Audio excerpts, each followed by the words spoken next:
Buenos días, buen mediodía para todos en realidad. Estaba ubicándonos en el horario, que es hora de casi de almuerzo para muchos, pero bueno, el entusiasmo nos tiene aquí. Estamos muy entusiasmados con esta carrera, pero la idea no es tanto ahora hablar específicamente de los contenidos, de las materias y demás, para lo que vamos a estar a disposición de todos los que quieran saber sobre ella. Sino que vamos a ir directo al grano, vamos a hablar específicamente de la importancia de la formación en estas disciplinas para las organizaciones de esta época del siglo XXI y las organizaciones de nuestro país específicamente. Me acompañan dos expertas en estos temas, experta Soledad Lienau en comunicación y desarrollo sostenible, desarrollo humano, y Laura Pouso, experta en desarrollo en comunicación y tercer sector de actividad, y específicamente sector cultura. Son profesoras de esta carrera, son parte de nuestro cuerpo académico, y la idea sobre todo es eso, es dialogar, es decir, es presentar los focos de esta área profesional y académica, para después escucharlos a ustedes con las consultas, las preguntas que puedan tener o los aportes que quieran hacer. Arrancamos nomás, empieza Soledad con su digamos, referencia a la parte de comunicación y desarrollo humano. Bueno, también buen mediodía, buenas tardes, Sí. buen almuerzo para todos. Gracias por haberse conectado e interesarse sobre estas temáticas. La verdad que es muy interesante, ¿no? Lo que está pasando hoy en la actualidad en el mundo, sobre todo de las organizaciones con respecto a estos temas, ¿no? Y creo que lo importante, o por ahí la temática que más me compete a mí, tiene que ver con lo que está pasando hoy en las organizaciones, en las empresas, ¿no? Y lo que estamos viendo es que realmente hay un profundo, ¿no? Como hay una profunda reflexión interna hacia dentro de todo lo que son los proyectos empresariales, de cómo estamos llevando adelante, ¿no? Nuestro proyecto empresarial en sí. Creo que hay un cambio muy fuerte de paradigma, ¿no? De empezar a pensarnos a nosotros mismos qué es lo que estamos haciendo, ¿no? Desde el tercer sector, por una parte, de las organizaciones sociales, pero también desde el sector privado, ¿no? Esta idea de empezar a pensar cómo las organizaciones se están comprometiendo, voluntariamente por supuesto, en pensar cuáles son, de hacerse cargo de los impactos que estamos generando con las decisiones que estamos tomando y cómo estamos impactando directamente en lo que es la comunidad y el medio ambiente, ¿no? Y bueno, a mí me encanta hablar por ahí un poquito de esta idea de cambio de paradigma, de pensar que, invitarlos a todos los que están acá presentes a pensar qué es una empresa exitosa, ¿no? Y decir, ¿y qué piensan ustedes cuando digo, bueno, ¿qué empresa es exitosa? ¿Están pensando solamente en una empresa que genera lucro, que está bien que genere, porque la única manera que tiene una empresa de ser sostenible en el tiempo es también generando beneficios económicos, pero cuando pensamos en el éxito empresarial, ¿estamos solamente pensando en eso o estamos pensando también en qué impacto están generando estas empresas en la comunidad y el medio ambiente? Yo doy responsabilidad social acá en la facultad y tiendo a pensar que el éxito empresarial tiene que ver con eso, ¿no? Y cuando me invitaron a esta charla, bueno, con estas dos colegas que son unas genias, me puse a reflexionar y decir, bueno, ¿y cómo enganchamos el tema de la comunicación en todo esto, ¿no? Digo, ¿qué es lo que está pasando? ¿Cuál es el rol del comunicador? ¿Qué tipo de comunicador se necesita para llevar adelante estas estrategias vinculadas a sustentabilidad, a desarrollo humano, a desarrollo social? Y lo primero que me apareció y también algo en el video se adelanta, ¿qué tipo de comunicador estamos necesitando? Bueno, especialistas en estas temáticas y además un tipo de comunicador sensible, ¿no? Empático, que tenga ganas de liderar este tipo de proyectos. ¿Y por qué creo que la comunicación es fundamental para lograr el éxito, para lograr los objetivos en este sentido, ¿no? Y lo primero que me vino a la cabeza es de pensar la comunicación o el comunicador como un gran articulador, ¿no es cierto? Un gran articulador de todos estos proyectos, de poder llevarlos adelante. ¿Y por qué un gran articulador? Porque realmente estoy convencida de que la comunicación es una gran fuerza impulsora que permite llevar adelante con éxito todo lo que tiene que ver con estrategias de sustentabilidad, por ahí más en el caso del sector privado, o todo lo que tiene que ver con desarrollo humano, desarrollo social, por ahí más hablando del tercer sector, creo que es la gran fuerza impulsora. ¿Y por qué es una fuerza impulsora? Pensarán los que están del otro lado que se sumaron a esta charla de hoy. Porque en algún lugar la comunicación lo que permite es retroalimentar la gestión, ¿no? ¿Y qué estoy hablando cuando hablo de retroalimentar la gestión? Estoy hablando de este ida y vuelta que permite la comunicación. Claro, esto de tender puentes, ¿no? También la comunicación como esta posibilidad de potenciar aún más todas las estrategias de sustentabilidad o todas estas actividades o iniciativas de desarrollo humano social. ¿Y por qué potenciar? Porque con esta idea que trae Vir también, que es muy interesante, de la comunicación como puente, es este ida y vuelta, ¿no? El puente me permite ir y volver para ir viendo realmente si estoy alcanzando el público que quiero alcanzar, si estoy generando el impacto que quiero tener, si estoy inspirando, ¿no? Porque todas estas temáticas se trata de inspirar, de contagiar, de generar ganas, ¿no es cierto? Y creo que también cumple un rol fundamental a la hora de pensar en la construcción de reputación y de imagen, ¿no es cierto? Uh-huh. Y no solamente de imagen hacia afuera, ¿no? De una organización social, de una empresa, sino hacia adentro, ¿no? ¿Qué está empezando la gente que trabaja conmigo de lo que estamos haciendo? Creo que es fundamental. Y para mí algo que charlo mucho con mis alumnos, que creo que vi alguno conectado por ahí, vi algún nombre, me parece muy interesante el rol de la comunicación en esta idea de sensibilizar, ¿no? Sensibilizar, inspirar y sobre todo contagiar, ¿no? ¿Cuántas veces nos pasa que vemos cosas que hacen organizaciones sociales que nos encantan y nos dan ganas de hacerlas? Podría hablar de un montón de campañas de Argentina, de Uruguay. Soy argentina, entonces, bueno, tengo mucha información de ahí, pero he visto campañas en Uruguay espectaculares de organizaciones sociales que la verdad que te dan ganas de hacer, te inspiran y que contagian, ¿no? Creo que eso es un rol fundamental. Y pensar a la comunicación desde un lugar con una función clave que para mí tiene que ver con esta función pedagógica y social que tiene la comunicación de empezar a construir desde algún lugar ciudadanía, ¿no? Por ahí, desde el ámbito privado, desde el ámbito, por ahí desde el tercer sector, empezar a pensar la importancia que tiene de cómo comunicamos, cómo son las iniciativas que llevamos adelante y de empezar a construir a través de determinados valores, a partir de determinada ética, una ciudadanía que está buena, ¿no? Y para cerrar, porque a mí me gusta hablar mucho y a veces hablo un poco rápido, creo que el rol fundamental, y esto lo trato de transmitir todo el tiempo, es trascender el ámbito profesional del comunicador, ¿no? Y transformarse en verdaderos agentes de cambio para poder liderar exitosamente todas estas estrategias, ¿no es cierto? Creo que eso, ¿no? Trascender el ámbito de lo profesional y realmente creer que desde la comunicación podemos transformar y crear un mundo mejor, ¿no es cierto? Involucrándonos en todas estas temáticas, bueno, que a mí tanto me apasionan y seguramente a los que están ahí también.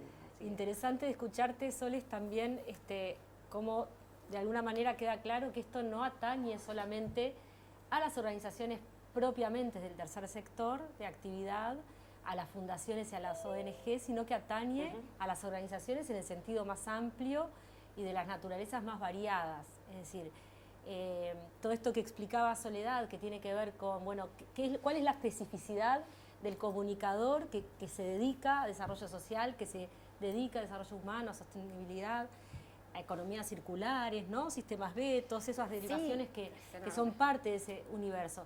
Bueno, en realidad es una especificidad que no se ubica solamente en organizaciones específicas ya destinadas a promover el desarrollo humano, sino que empresas, corporaciones multinacionales, pymes, empresas lucrativas del tipo que sea, del tamaño que sea, del alcance que sea, van rumbeando y van necesitando cada vez con más intensidad dirigir sus prácticas en esta lógica de la empatía, de la responsabilidad social, de buscar las líneas de promoción del desarrollo social y el desarrollo humano. Vamos por cultura. Vamos por cultura. Bueno, también, hola a todos. Siempre es divino estar en un mediodía donde la gente se interese por estos temas, así que lo celebro, ya me da alegría personal. Para ampliar un poquito el espectro, Soledad y Virginia introdujeron esta cuestión de que cualquier empresa necesita desarrollar estos ejes porque redunda en beneficio para la propia empresa, en reputación e imagen, en lograr alcanzar otros públicos. Yo voy a hacer un corrimiento de eje para hablar un poquitito más en profundidad de lo que es el sector cultural. El sector cultural en sentido amplio, ¿tá? Porque a veces tendemos a reducirlo, por ejemplo, solamente a los grupos o a las compañías artísticas. Y como bien dijo recién el secretario docente Héctor Bayac, es muy amplio en Uruguay, nuclea 1.500 empresas que están formalmente registradas y posiblemente muchas más que trabajen por proyecto de manera específica. Quiero decir que nosotros vivimos en un país que tiene un importantísimo desarrollo cultural a nivel de sector público. El sector público en Uruguay no solo subsidia, sino tiene un montón de empresas y de organizaciones, de unidades centralizadas y descentralizadas por todo el país que se encargan de la promoción de las actividades culturales de todo tipo. Industria del libro, industria del disco, industria del cine, la televisión, la industria editorial, en sus amplios espectros, y después las actividades de artes escénicas, en vivo, el teatro, la danza, la música clásica, el ballet, etcétera. Si uno observa el mapa cultural del Uruguay, es muy rico, es muy variado y cada vez surgen más organizaciones dentro del sector público que tiende hacia la descentralización, es decir, tiende a salir de los centros y a expandirse. Esto es algo que a nosotros nos interesa particularmente desde la perspectiva de la comunicación, porque allí el comunicador va a cumplir un eje clave en ese trabajo sobre el territorio, territorios nuevos que hay que conquistar. Comunicar es poner en común, hay que llevarle a esos nuevos públicos esta nueva oferta cultural. Muchas veces hay lugares donde se generan espacios culturales en nuestro país donde nunca hubo un espacio cultural, y hay que trabajar mucho sobre esas poblaciones y sobre esos territorios. Digamos que primero se descentralizó y ahora necesitamos al comunicador activo, al animador cultural, a aquel que es capaz de mediar culturalmente entre las poblaciones, las comunidades y la oferta que estos centros del sector público promueven en todo el país, tanto a nivel de gobierno departamental, como a nivel de gobierno municipal, como a nivel de gobierno nacional. Tenemos un país muy interesante en ese sentido, a veces no nos damos cuenta, es un país pequeño que tiene mucha diversidad y mucha oferta cultural. Eso en cuanto al sector público. Si nosotros lo comparamos también, porque tenemos también además la suerte de vivir en un continente donde la mayoría hablamos español, la mayoría de los países, y donde hay un circuito y redes internacionales de construcción, de festivales, de eventos, que son proyectos específicos pero que se desarrollan anualmente y que aún en contexto de crisis sanitaria han seguido funcionando. Ahí también es muy importante la figura del comunicador así multicultural, ¿no? Que puede insertarse en dinámicas, por supuesto, de festivales, de encuentros internacionales, de congresos, de coloquios, festivales de todo tipo, folclóricos, de música clásica, de rock, de teatro, de danza. El continente en los últimos 15, 20 años se ha desarrollado muchísimo. Tenemos polos de festivales en el norte de América del Sur, en Argentina, en Chile, en Brasil, Colombia, no me quiero olvidar, y Uruguay también tiene festivales muy importantes, tanto a nivel de capital como en el interior del país. Y ahí también se necesita el accionar profesional de la comunicación. Y después, por último, quería decir esto en lo que hace al sector público, ¿no? A los vínculos diplomáticos del país con otras organizaciones del sector público en materia de cultura, también a nivel de diplomacia, de embajadas, de agregados culturales uruguayos en el exterior y demás, cuya misión básicamente es poner en común los contenidos o las producciones, las obras de arte y las creaciones culturales del país, también en la gastronomía como cultura, en fin, es un eje central también a nivel diplomático, es decir, aquellos que les interesen las relaciones internacionales o que hayan hecho estudios internacionales, esto es una pata interesante como complemento. Y después también referirme al sector privado de actividad, que en nuestro país también es muy rico. Voy a mencionar nada más, por ejemplo, al carnaval o a todo el universo de lo que son las peñas folclóricas en el interior del país. El carnaval es un sector muy productivo de actividad en nuestro país, es muy profesional. Y bueno, se desarrolla no solo en la capital, sino en otros departamentos del interior. Nomás mencionar el Carnaval de Artigas, por ejemplo, que es muy emblemático y muy importante. Es decir, empezar a ver la cultura por fuera de lo que nosotros reconocemos como cultura simplemente. Ni que hablar de la industria editorial, tanto para libros como para sellos, y de la internacionalización de estas industrias, la integración de nuestro país a redes más importantes. Entonces, ¿qué pasa? ¿Por qué nosotros necesitamos formar un comunicador específicamente para cultura? ¿Por qué un comunicador con otra formación a veces encuentra que necesitaría tener algún tipo de elementos, de técnicas, de herramientas que sean específicas? Porque la cultura como sector es muy diverso, muy dinámico y tiene especificidades. Yo diría, yo particularmente me he dedicado básicamente a la comunicación para artes escénicas en vivo, notoriamente para teatro. Es decir, me he vuelto especialista de esto, pero esta carrera, estos cursos les ofrecen una mirada panorámica, de modo que ustedes después puedan adaptar. Sabemos que no solo el mundo cambia, las empresas cambian su perspectiva, sino que las personas también están desarrollándose, digamos, en disciplinas cada vez más específicas, atendiendo a cosas bastante más concretas. Y esta carrera es linda, la comunicación en general, pero linda esta formación porque permite, digamos, que uno vaya acomodando lo que estudió a su recorrido personal, a su propia historia, a sus centros de interés. Y en ese sentido me parece riquísima. Siempre pienso, ojalá yo hubiera tenido la posibilidad cuando empecé a laburar en esto de tener estas herramientas antes de tirarme al agua, de tener estos conocimientos. Me parece lindo también la posibilidad de hacer estudios que permitan también a uno tener recorridos internacionales, ¿no? Que lo que tiene la comunicación, el desarrollo es eso. Y también darnos cuenta, me pasa mucho en el ámbito laboral y también en la facultad, porque tenemos bastantes estudiantes que se interesan por las organizaciones del sector cultural y siempre como el diagnóstico termina siendo, acá falta un comunicador, es decir, hay una necesidad también del mercado, de las industrias culturales y creativas, de completar su grilla con profesionales que puedan entender justamente el devenir de este sector, la anticipación de temas estratégicos y el enorme desarrollo que está teniendo. Yo solamente pienso en esto, o sea, ¿quién no mira en su casa por lo menos una vez por semana alguna producción de Netflix? Bueno, esto es una industria creativa de las más importantes que se ha desarrollado en los últimos 10 años.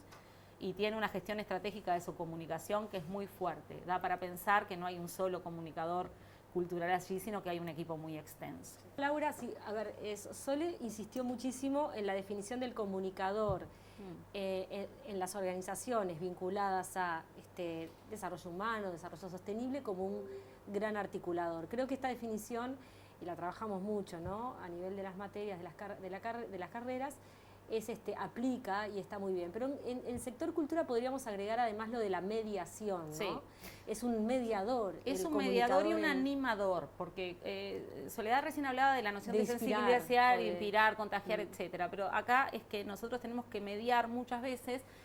A ver, hay obras artísticas, culturales que son de consumo popular que requieren menos ejercicio de mediación, pero hay determinadas formas de cultura y de arte que requieren un acompañamiento de los públicos, del espectador, para, por supuesto, formar una ciudadanía cultural, un espectador crítico y pensante y demás. Esto, por ejemplo, un ejemplo clásico, cuando tú vas a un museo, por ejemplo, y tenés una audioguía. Bueno, esa audioguía es un ejercicio de comunicación, es una herramienta de comunicación, es una mediación cultural que se está poniendo al servicio. Eso se diseña desde la perspectiva de las estrategias de comunicación que cada museo va a definir para recibir a su visitante. Entonces sí, es un ejercicio específico y además justamente es muy dinámico, es muy creativo. No podemos repetir modelos. Cada casa de cultura, cada empresa cultural debe desarrollar sus propios modelos. Hay un trabajo creativo bien interesante. Cada emprendimiento, cada proyecto, todo, cada espacio. Es muy dinámico. Claro. Es apasionante, es que nunca estás repitiendo. Eso es vivo, está vivo el sector. Totalmente. Y las lógicas de comunicación ante la arena, por ejemplo, para un espectáculo de ese tipo van a ser muy diferentes de la que se pueden poner en práctica en una compañía teatral pequeña, etcétera, ¿no? O sea, esa amplitud es como intrínseca. Sí, y se forma un capital de comunicacional muy sólido. Nombrás Alter Arena, yo te puedo decir, cierren los ojos, imaginen el Teatro Solís, el Auditorio del Sodre. La gente visualiza esto como parte de su patrimonio, que es otro de los ejes también interesantes. Entonces, no, va por ahí, hay una noción de mediación cultural y de animación sociocultural, y la animación sociocultural se une con la cuestión del desarrollo, porque es la conquista de nuevos territorios, y ahí sí podés trabajar absolutamente en alianza estratégica con las empresas lucrativas que hay, y muchas en Uruguay, que invierten Claro. o que sponsorean la cultura. Entonces, Ahí está, y ahí hay como un punto de encuentro que está haciendo bastante tendencia, Sí. ¿no? Las organizaciones lucrativas, corporaciones, grandes empresas multinacionales que cruzan los dos ámbitos, ¿no? Del desarrollo humano, de la responsabilidad social con lo cultural.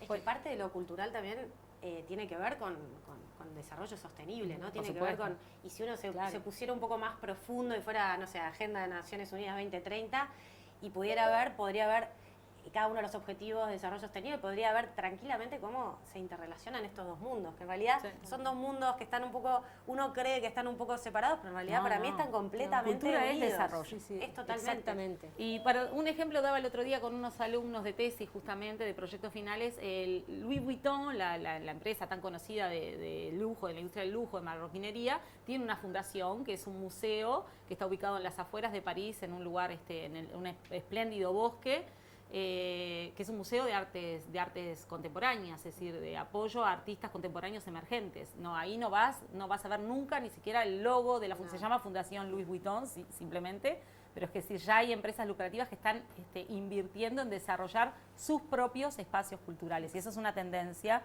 del siglo XXI. Ahí está. Hay aumento de consumo si te vinculas a cultura. Exacto. Es así.